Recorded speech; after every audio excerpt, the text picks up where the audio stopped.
here's how to access database on Emergent AI. Let's get to it. So when you go over to the homepage of emergent.sh and you've made an app, scroll down. In deployed apps, you're going to find your app. So go inside it. You need to deploy your app in order to access the database. So once you've deployed it, just press over here on deploy.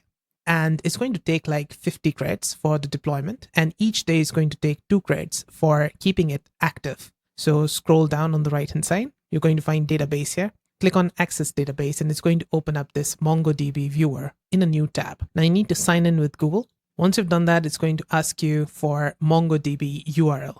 Now, where do we find it? We go back to Emergent. We scroll down on the right hand side. We're going to see env variables. This is environment variables. Click on it. Under it, you'll see Mongo URL. We're going to click on this eye icon in order to see our Mongo URL over here. We're going to copy it from this icon on the right hand side. Click on it to copy it. Now we go back into this MongoDB viewer and paste it in this field. Now let's click on this connect button. And there you go. Now you just need to press on this refresh button on the top left and you're going to see the database fields inside it. And yeah, that's it. That's how to access database in Emergent AI. I hope this video helped. If it did, let me know with a like and comment. And on the right hand side, you're going to find more Emergent AI related guides and fixes. See you there. Bye for now.